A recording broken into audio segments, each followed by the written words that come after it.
Hello दोस्तों, आप सभी का स्वागत है soul lane to unrival the thanks sake के आज के इस स्पेशल एपिसोड में, जिसमें आज मैं आप सभी के साथ डिस्कस करने वाला हूं सोल लेन के वो काटे गए 3 पार्ट्स जो कि बनाए भी नहीं गए थे। वो 3 पार्ट ऐसे थे जिसे हमें दिखाया नहीं गया, लेकिन वो बहुत ही इंपॉर्टेंट है। इसमें था चेंगजी की लव स्टोरी युहाओ के साथ, युहाओ के लिए उसकी केयर। कुल मिलाकर हम इस एपिसोड में देखने वाले हैं युहाओ और चेंगजी की लव स्टोरी। तो चलिए बिना किसी बकवास के अपने इस वीडियो को शुरू करते हैं। और इस वीडियो में आगे बढ़ने से पहले मैं आप सभी से रिक्वेस्ट करना चाहता हूँ कि अगर आपने मेरे चैनल को सब्सक्राइब नहीं किया तो जरूर से कर लीजिएगा, क्योंकि मेरा चैनल सर्च में नहीं आ रहा है। तो ये होने वाला है हमारे वीडियो का पहला सीन।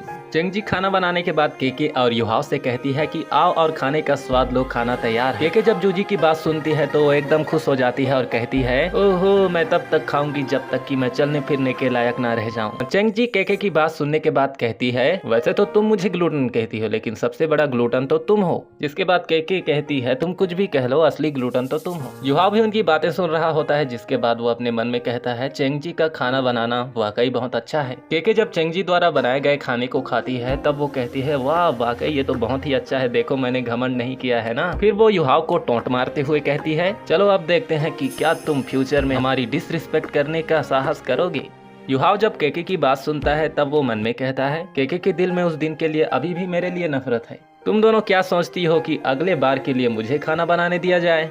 तुम इसे अपने और चेंगजी के लिए मेरी माफी समझ सकते हो, तो कैसा रहेगा ये? केके जब युहाओ की बातें सुनती है तो वो कहती है तुम्हें कुकिंग भी आती है? हाँ ये सही है, जब मैं श्रेक एकेडमी पहुंचा तो मुझे अपना पेट भरने के लिए वहाँ ग्रिल्ड फिश बेचनी पड़ती थी। मेरे जैसा अनाथ अपनी एजुकेशन के लिए और भला कैसे उसे पे करेगा? चेंगजी जब युहाओ की बात सुनती है तो वो एक टक उसे देखते ही रह जाती है। जिसके बाद केके कहती है चूंकि तुम बहुत ही सिंसियर हो तो ठीक है, रात का खाना तुम बनाओगी। दिन भर के सफर के बाद वो एक जगह रुकते हैं। फिर उसके बाद केके चेंगजी से पूछते हुए कहती है कि क्या युहाओ सच में खाना बना लेगा? ऐसा लगता है कि उसे अपनी कुकिंग स्किल पर पूरा कॉन्फिडेंस है। तुम्हारे खाना बनाने के बावजूद भी वो हमारे लिए खाना बनाना चाहता है। केके की बात सुनने के बाद चेंगजी कहती है हाँ, लेकिन हमें उसे अंडर एस्टिमेट नहीं करना चाहिए। मैंने सुना है कि उसके पास 2 मार्शल सोल है, उसमें से एक है स्पिरिचुअल टाइप जो कि हमारे कंट्री में बहुत ही रेयर है, लेकिन उसे देखने पर उसका फेस सॉफ्ट व्हाइट स्किन, सच में ऐसा नहीं लगता कि उसके पास इतनी स्ट्रॉन्ग पावर होगी। केके चेंगजी की बात सुनने के बाद कहती है ओहो, तुम तो उसे बड़े ध्यान से ऑब्जर्व कर रही हो चेंगजी। शायद मुझे ऐसा लगता है कि तुम्हें अपने सपनों का राजकुमार मिल ही गया। चेंगजी केके की बात सुनने के बाद कहती है अरे तुम्हारे दिमाग में क्या चलता रहता है? इसे कहते हैं अपने आप को जानो और अपने एनिमी को। अगर तुम ऐसा कर लेती हो तो तुम्हें कभी भी फेलियर का सामना नहीं करना पड़ेगा। इसके बाद युहाओ कहता है अगर तुम दोनों का हो गया हो तो आओ और खाना खा लो, रोस्टेड मीट तैयार है। जिसके बाद चेंगजी जब युहाओ का रोस्टेड मीट देखती है तो कहती है ये क्या है, ये आधा कच्चा क्यों है?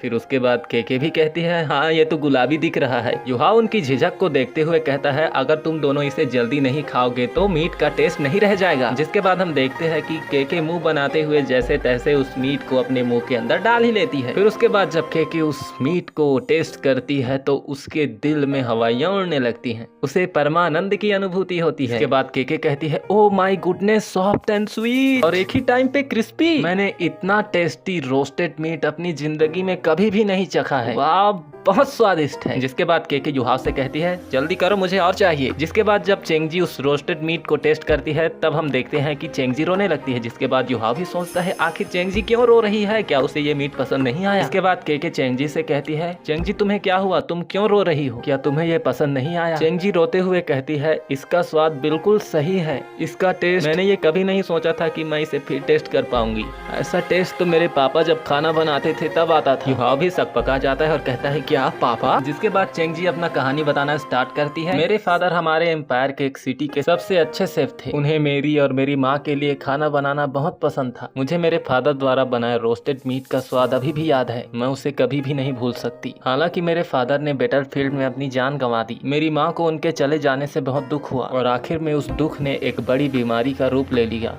और मेरी मॉम भी मुझे छोड़कर चली गई। 10 साल हो गए इस स्वाद को चखे हुए, मैंने कभी भी नहीं सोचा था कि मैं इसे फिर दोबारा टेस्ट कर पाऊंगी। चेंगजी की बात सुनने के बाद युहाओ कहता है चेंगजी और मैं बिल्कुल एक जैसे हैं, वो भी अनाथ है, इसलिए जब उसने सुना कि मैं अनाथ हूँ उसके फेस पर ये रिएक्शन आया। जिसके बाद युहाओ भी कहता है मेरी माँ भी बीमारी के कारण चल बसी। इसके बाद युहाओ और चेंगजी दोनों उदास खड़े हुए एक दूसरे को देखने लगते हैं। केके इन दोनों की उदासीनता को देख कर चिढ़ जाती है और कहती है तुम दोनों का बहुत हुआ, तुम दोनों क्या कर रहे हो? ये सब पास्ट की बातें हैं। अब इन चीजों के बारे में सोचने का कोई भी मतलब नहीं है। उन सभी चीजों के बारे में सोचो जो हमारा इंतजार कर रही हैं, जैसे ये डिनर। फिर क्या था, उन दोनों का उदास भाव पूरी तरह से गायब हो जाता है और वो कहते हैं, केके क्या हुआ तुम्हें? केके का सीरियस फेस देखकर युहाओ और चेंगजी दोनों हंसने लगे थे। जिसके बाद केके कहती है, अरे इसमें क्या गलत है? चेंगजी तुम आधा रो रही हो और आधा हंस रही हो, क्या ये बहुत ऑकवर्ड नहीं है? जिसके बाद हमें एक सुहाना मौसम दिखाया जाता है और युहाओ कहता है, देर हो रही है, चलो आराम कर लो, अपना मन शांत करो, हम मॉर्निंग को सबसे पहले यहाँ से निकलेंगे। इसके बाद चेंगजी प्यार से युहाओ की तरफ देखते हुए कहती है, अब से मैं कुकिंग को तुम्हारे ऊपर छोड़ दूंगी। अब आते हैं हमारे दूसरे सीन पर, जो कि है युहाओ केके और चेंगजी को बचाते बचाते खुद घायल हो चुका था। चेंगजी जब युहाओ को ऐसे इंजर्ड देखती है तब वो कहती है, खून की कमी के कारण उसका बॉडी टेम्परेचर लो हो रहा है। अभी ये सब सोचने का टाइम नहीं है चेंगजी, युहाओ तुम्हें जिंदा रहना होगा, मेरे ऊपर अच्छे से आराम करो। जब केके चेंगजी के ऐसे बिहेवियर को देखती है तब वो शॉक हो जाती है, क्योंकि चेंगजी युहाओ को अपने बॉडी पर सुला रही होती है ताकि उसे दर्द ना हो। तो आप सभी ये सीन देखकर समझ ही गए होंगे कि ये सीन क्या था। अब आते हैं हमारे थर्ड सीन के ऊपर, जो कि स्टूडियो ने ही दिखाया था हमें। रॉयल फैमिली ने जब युहाओ को टॉर्चर किया था, जिसके बाद उसे रेस्क्यू करने के बाद वो अपने कमरे में सो रहा होता है, तब केके उसके कमरे में आती है। तब युहाओ कहता है अपने मन में, ए कौन आ गया? ये तो केके है। केके छुपते छुपाते बजते बजाते युहाओ के कमरे में आई थी। युहाओ जब केके को नोटिस करता है तब वो कहता है, अरे मैं बहुत थका हुआ हूँ, मुझे सोने की एक्टिंग करनी चाहिए। वो लोग कितने क्रूअल हैं, इतनी सारी पट्टियाँ और तो और इतने गहरे घाव। मैं सच में रॉयल इंट्रोगेशन पर बमबारी करना चाहती हूँ, उन्हें बम फेंक कर मारना चाहती हूँ, उनके टुकड़े टुकड़े कर देना चाहती हूँ, उनको नपुंसक बना देना चाहती हूँ। युहाओ हंसना चाहता था लेकिन वो कुछ भी नहीं कर सकता था, वो अंदर ही अंदर हंस रहा था। जिसके बाद वो अपने मन में ही कहता है, अरे भाई रोको कोई से। जिसके बाद केके युहाओ के सिर को सहलाते हुए कहती है, अगर तुम छोटे नहीं होते मैं खुशी खुशी तुम्हारी बन जाती।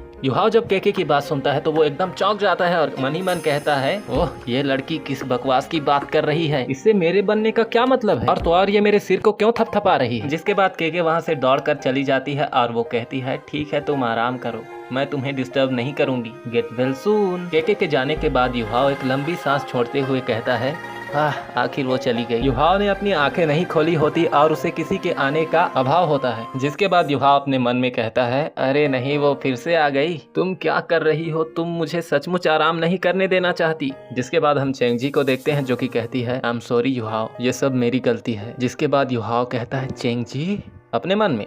चेंगजी रोते हुए कहती है, ये सब मेरी गलती है, अगर मैं उस दिन वांग साओजे को अपने साथ नहीं लाती तो तुम्हारे और उसके बीच कोई लड़ाई नहीं हुई होती, पिछली बार के घाव अभी तक भरे नहीं थे और अब ये सब, मुझे माफ करना युहाओ, मेरे आंसू तुम्हारे चेहरे पर टपक रहे हैं, मैं इसे पोंछ देती। जिसके बाद युहाओ अपने मन में कहता है, चेंगजी वो रो क्यों रही है, ऐसे टाइम में मेरे लिए अपनी आँख खोलना और भी मुश्किल होता जा रहा है। जिसके बाद हम चेंगजी को देखते हैं जो कि युहाओ के बगल में लेट जाती है। फिर उसके बाद युहाओ अपने मन में कहता है, चेंगजी क्या वो ठीक है? उसके पास हमेशा से ही एक मिस्टीरियस ऑरा होता था। जब वो क्राउन प्रिंस के साथ आई मैंने उसे थोड़ा ही समझा था, नो डाउट कि क्यों वो बैटल में पार्टिसिपेट करना चाहती है। चेंगजी ने अपना सारा पेन अपने दिल की गहराइयों में छुपा रखा है, हालांकि वो अपने काइंड नेचर को छुपाने में अनसक्सेसफुल रही। चेंगजी ऐसा क्यों? चेंगजी युहाओ को देखते हुए कहती है, युहाओ क्या तुम्हें पता है, जब मैंने पहली बार जो तुमने रोस्टेड मीट बनाया था उसे चखा, तब से मैं तुम्हारी ओर अट्रैक्ट होने लगी। सिर्फ तुम्हारे द्वारा बनाया भोजन ही मुझे मेरे फादर की याद दिलाती है। भले ही तुम मुझसे बहुत छोटे हो, मुझे ये एक्सेप्ट करना होगा कि मैं तुम्हें बहुत पहले से ही पसंद करने लगी थी, लेकिन ये फीलिंग, इस फीलिंग को मैं अपने दिल की गहराइयों में छुपाने जा रही हूँ। तुम बहुत आउटस्टैंडिंग हो, सबसे अलग,